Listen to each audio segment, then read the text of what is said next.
Joining me is Rowan Dean, Editor-in-Chief of The Spectator Australia, host of Outsiders on Sky News every Sunday at 9 a.m, and host of his own show on Fridays at 7 p.m. Rowan, is the Voice in Labor's secret agenda or not? Yes, Andrew, it is in Labor's secret agenda, and now it's not so secret agenda. It's out there. I warned weeks ago in The Spectator Australia. Rebecca Weiser wrote a terrific piece saying the Voice will be introduced by stealth if Labor wins this election. All the plans are there, all the indications are there. We've seen other Labor governments around the country doing truth and treaty and Makarrata and all this stuff. What people have got to remember is a number of things about this. Firstly, Penny Wong's absolute lie comparing same-sex marriage to the Voice. The same-sex marriage plebiscite was the end of the process. At the end of the process, the Australian people they'd had the arguments, they had heated discussions, all of that. They arrived at the very point where they said, okay, now you have to make a decision, and they voted for it.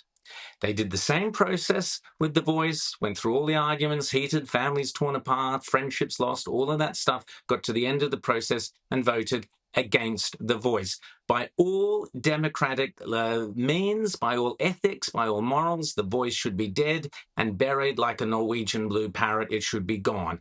But the reality about the Labor Party is they don't believe in democracy. These are undergraduate socialists. They've always been undergraduate socialists. They're out there to change the world to meet their own kind of idealized socialist version of utopia. And this fits in because they hate our colonial history. They hate white Australia. They have this fantasy idea that there was some kind of Bruce Pascoe-ish indigenous world, and that there's some great learnings to be had from the Voice, and that therefore we'd have a better, I guess, socialist nirvana. This thing has to be resisted. People should be calling this out. Now, Andrew, I'll tell you something. You mentioned that Kieran Gilbert raised this in the very first debate on Sky News Australia. He asked the question directly, is the Voice going to be re-legislated? Now, that came about because I had a discussion with Kieran and I suggested he put that question to the Prime Minister, and Kieran thought it was a great idea.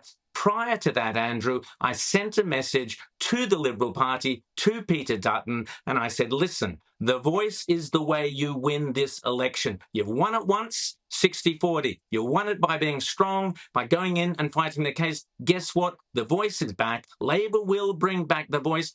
Fight this thing. Fight it tooth and nail. Ask Albanese directly in the debate, will you promise us we will never see the Voice in any shape or form again? I got silence from the Liberal Party, Andrew. They've missed every opportunity. They never miss an opportunity to miss an opportunity. This was a golden opportunity. Now we're 2 or 3 days from the election. Many people have already voted. This should have been fought right out front and centre. Jacinta Price and Warren Mundine should have been out there saying, do not vote Labor or they will bring in the Voice. And that is the reality, Andrew. That is where we are out now, a couple of days from the election. Let's hope it's not too late. Let's hope that the people of Australia wake up very quickly and recognise Penny Wong has belled the cat. This is the Tampa sailing into sight. They should be using it to absolutely destroy the Labor Party in every way they can between now and the polls closing. Well, there is one more consideration here. If the Liberals lose, then of course Labor will feel it's got a free hand almost, but also Peter Dutton may resign or be thrown out. And despite what you've said about Peter Dutton, he at least did eventually have the courage to fight the Voice. I fear very much the Liberals, if they lose, will retreat into their let's not have any fights shell, and they will not find another leader who would dare say no to the Voice returning, even if it is a broken promise to bring it back. You wait. One of the most fascinating contests in this election, as you know, Rowan, is in Kooyong, Melbourne, where the Liberals' young Amelia Hamer is trying to take the seat from bossy Teals politician Monique Ryan, famous for this, of course. Put your masks on. Now, we have seen Ryan's husband steal one of Amelia Hamer's signs. We've seen her refuse to talk to our lovely Laura Jays. What was wrong with that? Now, Avi Yemeni of Rebel News also tried to talk to Ryan, who told them she had to talk to voters queuing to vote. So he waited and waited until the lines thinned out, and then there was this. The lines got very small. It looks like you've spoken to everyone, so you can give us a minute. Moving in to speak to some voters now. Thank Why you. isn't that convenient? Monique, as an independent, why should people vote for you when you mostly vote with the Greens anyways? Keen to have a chat, perhaps not right now. Really quite. There's cars coming through and there's voters here. It's not what you're doing is not very safe. There's something called the health fascist, Rowan. So put on your masks. Don't talk to me because it's not safe. I mean, what the heck is going on with these people?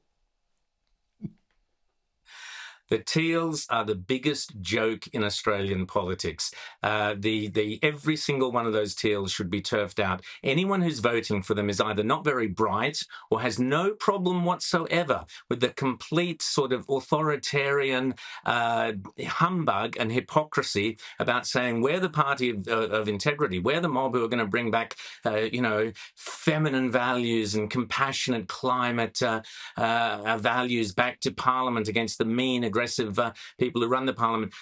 They've lied. They're just liars. They say one thing and they do the opposite.